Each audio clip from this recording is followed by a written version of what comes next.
മാധ്യമങ്ങളിലൂടെ ഞാൻ മനസ്സിലാക്കുന്നത് ക്ഷേമ പെൻഷൻ വാങ്ങുന്നവർ കൈക്കൂലി വാങ്ങുന്നതുമായി താരതമ്യപ്പെടുത്തിക്കൊണ്ടൊരു പ്രസ്താവന വന്നു മുതിർന്ന ഒരു നേതാവിൻ്റെ ഭാഗത്തു നിന്നാണ്. ഞാൻ ആ പ്രസ്താവന കേട്ടിട്ടില്ല. ഒരുപക്ഷെ കേൾക്കുമ്പോൾ മാധ്യമപ്രവർത്തകർ ചോദിച്ചതുപോലെ അല്ലെങ്കിൽ പ്രയാസമാവും. പക്ഷേ എല്ലാ മാധ്യമങ്ങളും റിപ്പോർട്ട് ചെയ്തത് ഒരേപോലെയാണ്. അപ്പോൾ അങ്ങനെ ഒരു പ്രസ്താവന നിർഭാഗ്യകരമാണ്. അത് പറയാൻ പാടില്ലാത്തതായിരുന്നു.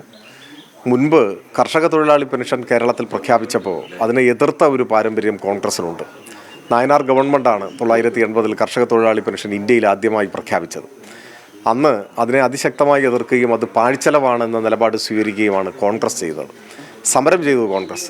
ആ കോൺഗ്രസ് നിലപാടിനെ എതിർത്തുകൊണ്ടാണ് കർഷക തൊഴിലാളി പെൻഷൻ യാഥാർത്ഥ്യമാക്കിയത്. ഇപ്പോൾ അത് വളർന്നു വലുതായി 60 ലക്ഷത്തോളം ആളുകൾ പെൻഷൻ വാങ്ങിക്കൊണ്ടിരിക്കുന്നു. അത് കേരളത്തിലെ ഒരു പ്രധാനപ്പെട്ട സാമൂഹ്യ സുരക്ഷാ നടപടിയായി ലോകം വിലയിരുത്തുന്നു. അപ്പോഴാണ് ഇങ്ങനെയൊരു പ്രസ്താവന വന്നത്.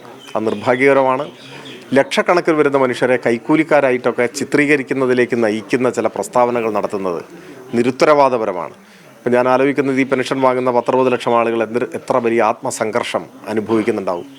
അത് തീർത്തും അപലപനീയമായിട്ടൊരു കാര്യമാണ്. ഞങ്ങളുടെ നിലപാട് കർഷക തൊഴിലാളി പെൻഷൻ ഉൾപ്പെടെ എല്ലാ ക്ഷേമ പെൻഷനും ചുരുങ്ങിയത് ഒരു 2500 രൂപയെങ്കിലും ആക്കണം എന്നാണ്. അതിനിപ്പോൾ സാധിക്കാതിരിക്കുന്നത് കേന്ദ്ര ഗവൺമെൻറ്റിൻ്റെ സാമ്പത്തിക ഉപരോധം മൂലമാണ്. അതാണ് ഞങ്ങളുടെ നിലപാട്. എല്ലാവരും ആ നിലപാടാണ് സ്വീകരിക്കേണ്ടത്. ആർക്കധികാരം കിട്ടിയാലും ദുർബലരായ ജനങ്ങളെ സഹായിക്കുകയും പിന്തുണയ്ക്കുകയും ചെയ്യണം. ഒരു ദരിദ്രൻ ഒരു സമൂഹത്തിൽ ജീവിക്കുന്നു എന്ന് പറഞ്ഞാൽ ആ ദാരിദ്ര്യത്തിൻ്റെ ഉത്തരവാദിത്വം സമൂഹത്തിനാണ്, അഥവാ ഗവൺമെൻറ്റിനാണ്. ആ നിലയിൽ വിഷയങ്ങളെ കാണാൻ സാധിക്കാത്തത് നിർഭാഗ്യകരമാണ്. അങ്ങനെ ഒരു പ്രസ്താവന വന്നിട്ടുണ്ടെങ്കിൽ അത് ഉദ്ദേശിച്ച തരത്തിലല്ല പറഞ്ഞെങ്കിൽ ചിലപ്പോൾ അങ്ങനെയൊക്കെ സംഭവിക്കാം. നമ്മൾ ഉദ്ദേശിക്കുന്ന തരത്തിലായിരിക്കില്ല പറഞ്ഞു വരുമ്പോൾ ചിലപ്പോൾ പെശകോ എന്തെങ്കിലും സംഭവിച്ചതായിരിക്കാം. അങ്ങനെയാണെങ്കിൽ അത് തിരുത്തണം. അത് തിരുത്തി ഈ ദശലക്ഷക്കണക്കിന് വരുന്ന മനുഷ്യരെ കൈക്കൂലിക്കാരാണവർ എന്ന് ചിത്രീകരിക്കുന്ന തരത്തിലുള്ള വ്യാഖ്യാനങ്ങൾക്കിട നൽകുന്ന ഒരു പരാമർശവും അംഗീകരിക്കാനാവുന്നതല്ല. അത് തിരുത്തണം എന്ന് ഞാൻ വിനയത്തോടെ അഭ്യർത്ഥിക്കുന്നു. മലപ്പുറത്തിൻ്റെ കാര്യത്തിലും കോൺഗ്രസിന് ഇങ്ങനെയുണ്ട്. കാരണം മലപ്പുറം ജില്ലയ്ക്കെതിരെ സമരം ചെയ്ത 2 കൂട്ടരേ കേരളത്തിലുള്ളൂ. ഒന്ന് BJPയുടെ മുൻ രൂപമായ ജനസംഘം, 2 കോൺഗ്രസ്. കോൺഗ്രസ് അന്ന് സമരം ചെയ്തു, ജനസംഘവും സമരം ചെയ്തു. വഴിക്കടവിൽ നിന്നൊന്ന് കോൺഗ്രസ് ഒരു ജാഥ നടത്തി, മലപ്പുറം ജില്ലാ വിരുദ്ധ പ്രചരണ ജാഥ. അപ്പോൾ CPIMൻ്റെ രാഷ്ട്രീയ തീരുമാനത്തിൻ്റെ ഭാഗമായിട്ടാണ് ജില്ല വരുന്നത് എന്ന് പറഞ്ഞ് സമരം ചെയ്ത ആളുകളാണ് അവർ.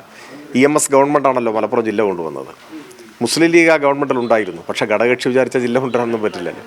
അപ്പോൾ ഇടതുപക്ഷ നേതൃത്വത്തിലുള്ളൊരു ഗവൺമെൻറ് കൊണ്ടുവന്ന ഒരു പരിഷ്കാരം എന്ന നിലയിൽ വർഗീയവാദികളോട് ചേർന്ന് അതിനെ എതിർത്തത് കോൺഗ്രസ്സാണ്.